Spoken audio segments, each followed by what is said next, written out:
naghahanda. Alas 5, nag-umpisa lang magluto. Tapos ang magluto, alas 10, alas 9. Depende. Saan ko napupunta ang mga natitirang? Hindi na ako pinasa. Sa mga nag-scrap na bata. Listen, text. Thank you.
We live in a microbial world, and there are many opportunities for food to become contaminated as it is produced and prepared.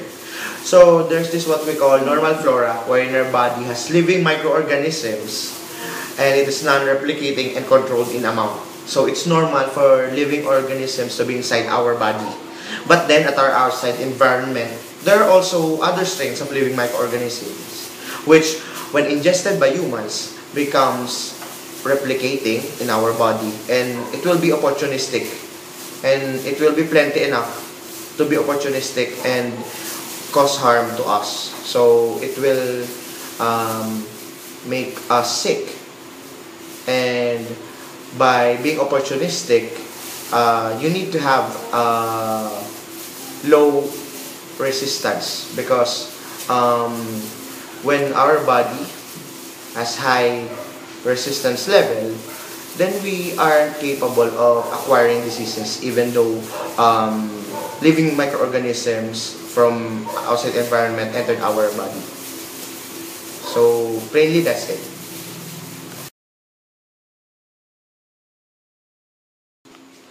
When street foods are prepared outdoors, it doesn't always follow that it's dirty. On the other hand, not all foods prepared at home are absolutely clean, right? It's just that there's doubt in cleanliness and food preparation when it comes to street foods. Picking up on rules of sterility, when something is doubted of its cleanliness, it is considered unclean.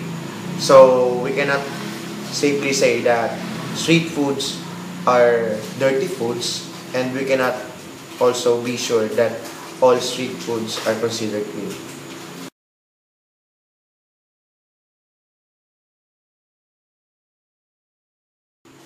One of the most memorable foodborne diseases that I've experienced and I've encountered was the typhoid outbreak here in Calamba. This is, I believe, way back 4 years ago. Normally, typhoid is a foodborne disease since salmonella is commonly found in raw meat. But in this case, typhoid outbreak is due to unsafe water disseminated within the vicinity of Calamba. So at that time, I was a volunteer of Red Cross, and my mom, being the chairman of Red Cross, she's very active and in dealing with different hospitals that time because of the typhoid cases. So even my mom had typhoid because of being so into it. So it's a big outbreak, yeah, I believe. Common diseases related to improper food handling are hepatitis, specifically Hepa A, salmonelliasis. Under salmonelliasis is typhoid fever, dysentery, under dysentery is amoebiasis or amoebic dysentery, and shigellosis, which is also called bacillary dysentery. E. coli infection, cholera, and botulism are some. So these are categorized as foodborne and waterborne diseases.